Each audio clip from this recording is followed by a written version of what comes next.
Welcome to this deep dive. Today we're cutting through the complexities of a really important area, the potential for artificial intelligence to transform how the federal government buys things. Yeah, it's a huge topic. Our source material is the AI and ACQ.PDF report from, well, it was the 22nd Annual Acquisition Research Symposium and Innovation Summit. Right. And our mission today is really to extract the key patterns from that report and, maybe more importantly, identify concrete, actionable tasks for anyone looking to understand or, engage with this evolving landscape. And this isn't just theoretical, is it? I mean, the report comes from a highly credible group. We're talking contributors from MITRE and NDIA's Emerging Technologies Institute. Exactly. People with serious experience. The report names Ryan Novak, 30 years, USCF contracting officer, now at MITRE. Wow.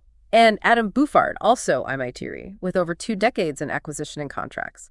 Plus Wilson Miles from ETI, who focuses on emerging tech supply chains and AI policy. So their combined background really gives weight to what we'll be discussing. It's grounded in real-world experience. Absolutely. And you have to consider the scale here. The Department of Defense, just on its own, requested over, $310 billion for procurement and R&D in FY25. It's a staggering number. And that highlights why modernization is so critical. Because the traditional acquisition process, well, it can be incredibly slow. Like that GAO finding. Exactly. The Government Accountability Office found it takes an average of 309 days just to award complex service contracts. 309 days. Just think about that delay. It hinders progress, puts immense pressure on the acquisition workforce. Which is already overworked, right? So this is where AI offers potentially a pathway to faster, more efficient processes that could really support those dedicated professionals. So our focus then is analyzing this report, pinpointing those recommended patterns for integrating AI, and pulling out tangible actions that you, the listener, can maybe consider. Perfect. Okay, let's unpack the central vision in the report first. What's the big picture? Well, it's not really about AI taking over jobs, It's more about AI serving as a powerful assistant to humans in the acquisition process. Like a tool. Exactly. A tool that can process vast amounts of data, automate routine admin tasks, basically freeing up people for more strategic thinking, the complex decisions. Makes sense. And they recommend focusing first on areas with lower cognitive demands. Yeah, and where the AI tech itself is already pretty well developed, sort of the low-hanging fruit, if you will. Start where AI can provide clear, immediate value. Tackle the solvable problems first. Okay. So the report outlines several patterns for integration. The first one is strategic insertion. Right. This looks at where AI can fit into the different stages of the acquisition lifecycle. Figure 1 in the report lays it out visually. Planning, solicitation, evaluation, source selection and award, and then post-award. And they give specific examples for each phase, right? Even naming companies. They do. So take the planning phase. They mention AI for requirements articulation. ACQ-BOT is named. Okay. Analytics for requirements, that's IBM. Market research tools from Deloitte, and AI assistance and strategic planning from Accenture. So the idea is using AI to get smarter about defining requirements from the get-go, using data. Precisely. Moving from reactive to proactive, data-driven requirement definition and market understanding. Got it. Then comes solicitation, getting the word out, inviting bids. And here the focus seems to be on automating those repetitive, often template-driven processes, like using Hazel for writing solicitations. Oh, okay. Or SAP for automating documentation, Oracle for streamlining creation, Coupa for optimizing the whole process. It's about cutting down that admin workload for generating complex documents. Yeah, that seems like a prime area for automation. Next step, evaluation. Assessing the proposals. And the goal here is impartiality. They mention Binaloop's Tally tool for impartial analysis, Palantir for proposal analysis, SAS for advanced analytics, Booz Allen Hamilton for risk assessment. So the key is bringing more objectivity, using AI to ensure a consistent initial review against criteria. That seems to be the thrust. Reducing some of the inherent human subjectivity, maybe ensuring compliance with regulations more easily during that initial sift. Interesting. Which leads naturally to source selection and award, making the final call. Right. Synthesizing all that evaluation data. They mentioned Lazarus AI for award decisions, Microsoft for contract management and award support, AWS for automating award processes, Google Cloud for optimizing decisions. So support across the decision-making process there. Seems like it. And it doesn't stop at the award, of course. There's the whole post-award phase. Still lots to do there. managing the contract. Huge opportunities for AI. They talk about ASI for processing modification backlogs. That's a big one. Icertis for contract maintenance and analytics. Okay. Salesforce for managing performance and vendor relationships. ServiceNow for performance monitoring. And C3.ai for optimizing execution. So automating ongoing tasks and getting insights to improve programs. Exactly. It highlights how AI can handle tedious post-award work and provide valuable data for improvements. Okay, so that covers strategic insertion across the lifecycle. The report then gets more granular with a second pattern, function-specific applications. Yeah, this really breaks down specific acquisition functions, think tasks and outlines where AI fits, the benefits, and crucially, the expected level of human oversight needed. Right, oversight is key. And this is where we can maybe pull out some more actionable tasks. Definitely. So for needs identification and requirements definition, they mention automated requirements generation. But importantly, they note high human oversight would still be needed there. Can't just let the AI write the whole thing. Not yet, anyway. And stakeholder analysis is mentioned too, maybe needing medium oversight. So an actionable task for someone in acquisition. Maybe think about how AI could assist in drafting initial requirements for your next project. As a starting point, A first draft assistant, but humans refine and approve. Makes sense. What about acquisition planning and strategy? Here they list market research, RFI automation, demand forecasting, bid matching, mostly low to medium oversight. So more automation potential there. Seems like it, which suggests another actionable task. Maybe explore some existing AI-powered tools that could make your market research faster and more thorough. Imagine analyzing tons of industry data quickly. Yeah, traditional market research is so time-consuming, AI could be a real game changer there. Okay, evaluation and source selection. The report highlights past performance analysis, matching FAR clauses, the rule book. The FAR, yes. Those could potentially be low oversight tasks. Risk assessment, cost schedule, risk analysis, probably medium oversight. Okay. But here's something really specific they call out. A strong need for a large language model, LLM support, for analyzing contractor performance assessment reports. CPRs. CPRs, mountains of text data there. LLMs are good at that, right? Exactly. Processing and understanding huge amounts of text. So that points to a clear actionable task. You could think about how AI might provide data-driven insights during proposal evaluation, especially for digging into past performance via those CPRs. That CPR analysis need really drives home the point about unstructured data. Okay. Moving on. Contract award. Contract optimization and negotiation, low oversight suggested. Fraud detection, medium. Contract writing itself, high oversight. Still needs that human legal eye. Naturally. And contract management. Performance monitoring, automated reporting, help with determinations and findings, those DNFs, all listed as potentially low oversight. So another actionable task. Yeah. Maybe investigate AI solutions for automating contract performance tracking and reporting. That's often super manual right now. It really is. And finally, contract closeout. Document review, knowledge management again, areas potentially benefiting from AI with low oversight. So across these functions, we see specific AI applications and a realistic view of necessary human involvement. Right.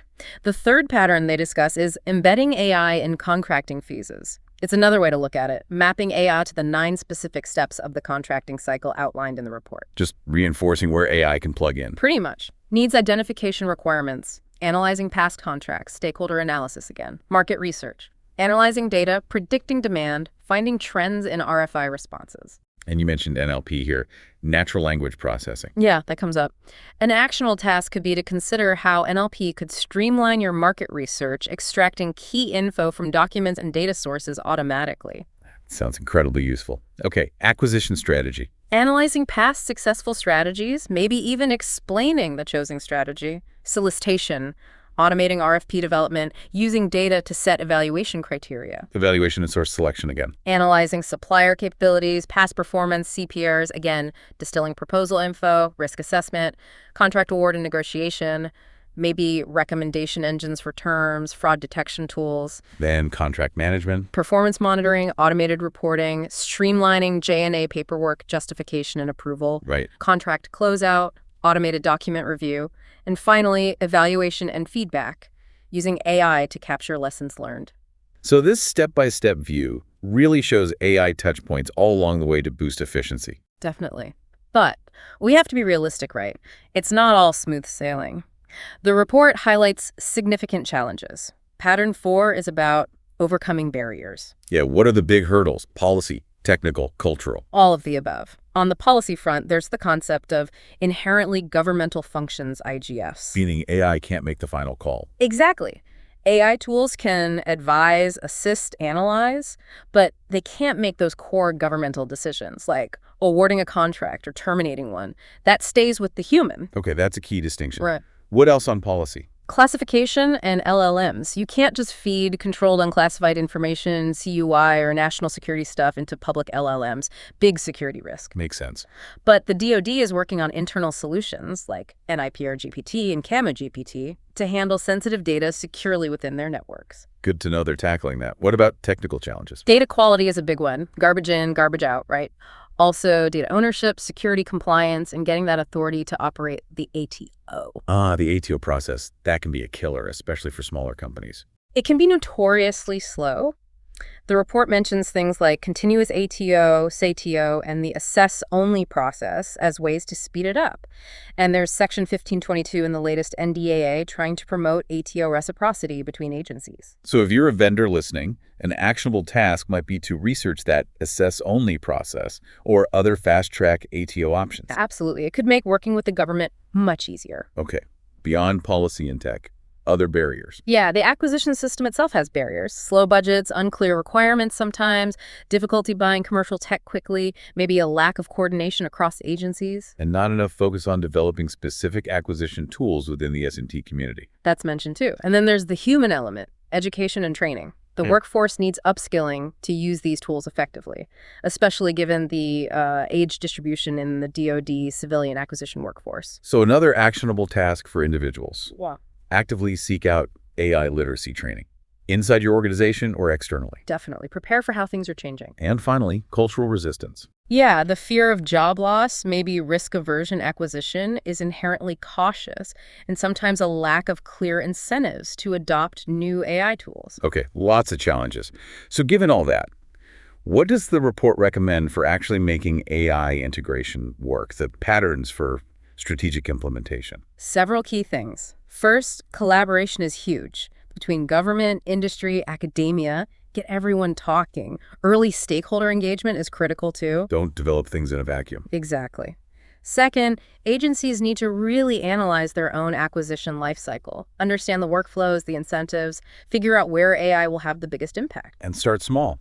Pilot programs. Yes, piloting in lower risk areas is highly recommended. They mentioned DHS doing this with market research. It lets you learn and build confidence. That makes sense. What about the pilots themselves? Design them with a tolerance for failure, treat it as learning. Have clear transition strategies if they succeed, and measure success with good metrics. And leadership support, absolutely crucial. You need buy-in from the top. For sure. The report even suggests Congress could nudge DoD to pilot commercial AI tools in specific areas, market research, JNAs, CPAs, RFIs, and maybe foster more innovation labs focused on acquisition tech.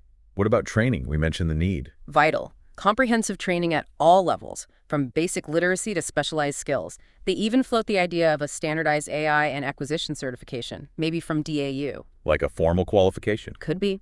Plus mentoring, workshops, lots of ways to build skills. And underlying all this is infrastructure and data, right? Absolutely fundamental. Need the tech backbone.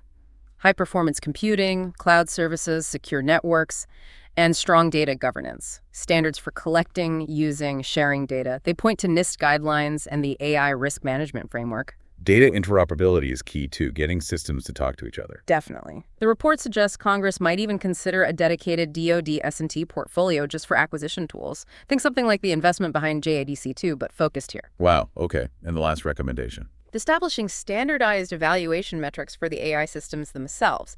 This is crucial for trust, reliability, accuracy, and for comparing tools and spotting potential bias. Got it.